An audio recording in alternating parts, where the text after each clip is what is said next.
योजनाएं Hindi YouTube channel पर आपका स्वागत है।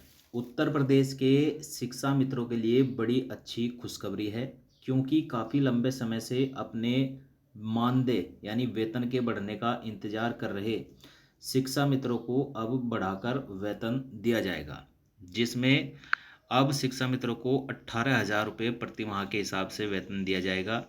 लेकिन यह बढ़ा हुआ वेतन केवल उन शिक्षा मित्रों को ही दिया जाएगा और इसके लिए सरकार ने कुछ शर्त भी रखी है और इसका पैसा भी सरकार ने जारी कर दिया है।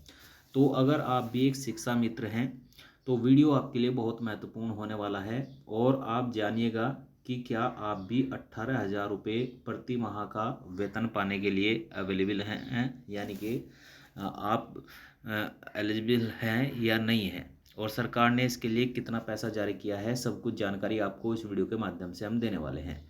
तो चलिए वीडियो में आगे बढ़ते हैं, शुरुआत करते हैं। लेकिन उससे पहले अगर आपने वीडियो को लाइक नहीं किया है तो लाइक करिएगा, चैनल पर नए आए हैं सब्सक्राइब भी जरूर करिएगा। तो चलिए आगे बढ़ते हैं और बताते हैं कि किन शिक्षा मित्रों को यह बढ़ा हुआ वेतन मिलेगा। 18,000 रुपये प्रति माह के हिसाब से वेतन मिलेगा और कब से यह लागू होगा।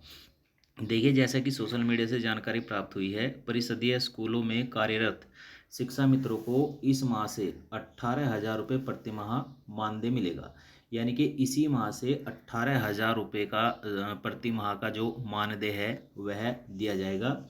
इसके भुगतान के लिए सरकार ने 230 करोड़ रुपए से अधिक की धनराशि जारी कर दी है। यानी कि राज्य सरकार की तरफ से, मुख्यमंत्री योगी आदित्यनाथ की सरकार की तरफ से 230 करोड़ रुपए इसके लिए जारी भी कर दिया है। यह भुगतान सीधे शिक्षा मित्रों के बैंक खातों में पीएफएमएस प्रणाली के जरिए किया जाएगा। यानी कि डायरेक्ट बैंक खातों में यह पीएफएमएस के जरिए वेतन दिया जाएगा।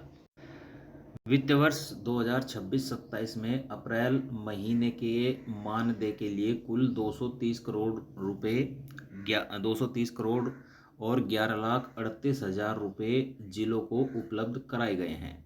यानी कि जो वित्त वर्ष चल रहा है 2026-27 और जो अप्रैल महीने का मानदेय है उसके लिए राज्य सरकार ने 230 करोड़ 11,38,000 रुपये की धनराशि सभी जिलों को उपलब्ध करा दी गई है। यह राशि जिलों से प्राप्त शिक्षा मित्रों की संख्या के आधार पर तय की गई है। हाल ही में शासनादेश के जरिए शिक्षा मित्रों का मानदेय 10,000 रुपये से बढ़ाकर 18,000 रुपये प्रति माह किया गया है। यानी कि जो शिक्षा मित्रों को मानदेय पहले 10,000 रुपये दिया जाता था, अब उसे बढ़ा करके 18,000 रुपये प्रति माह कर दिया है। यानी कि अब शिक्षा मित्रों को 10,000 की जगह 18,000 रुपये मिलेंगे।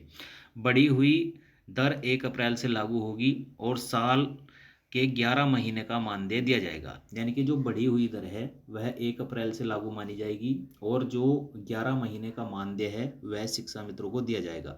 बेसिक शिक्षा अधिकारियों ने स्पष्ट निर्देश दिए हैं कि भुगतान केवल उन्हीं शिक्षा मित्रों को किया जाए जिन्हें वित्तीय वर्ष 2025-26 में समग्र शिक्षा के तहत मानदेय मिल चुका है।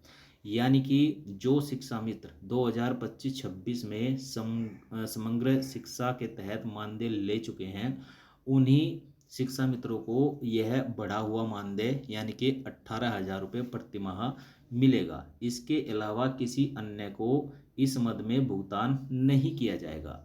तो देखिए, अगर आपको 2025-26 में समग्र शिक्षा के तहत मानदेय मिल चुका है तो तभी आप इसके लिए एलिजिबल हैं, अथवा इसके अलावा किसी अन्य को इस मद में भुगतान नहीं किया जाएगा। तो आप देख लीजिए कि क्या आपको भी 2025-26 वित्तीय वर्ष में समग्र शिक्षा के तहत मानदेय मिला है। यह भी कहा गया है कि वे समय से भुगतान सुनिश्चित करें और हर माह खर्च व शेष राशि का ब्यौरा राज्य परियोजना कार्यालय समग्र शिक्षा को भेजें। साथ ही हर महीने की 5 तारीख तक प्रबंध पोर्टल पर खर्च का विवरण अपलोड करना भी अनिवार्य होगा। तो अगर आप एक शिक्षा मित्र हैं और आपने 2025-26 में समग्र शिक्षा के तहत मानदेय लिया है, तभी आप 18,000 रुपये प्रति माह मानदेय आपको दिया जाएगा। नहीं तो आपको पुराने वाला ही 10,000 रुपये प्रति माह का मानदेय मिलेगा। तो साथियों, यही थी जानकारी शिक्षा मित्रों के लिए। वीडियो अगर आपको अच्छा लगा हो तो लाइक शेयर कमेंट जरूर करिएगा। चैनल पर नए आए हैं सब्सक्राइब भी जरूर करिएगा।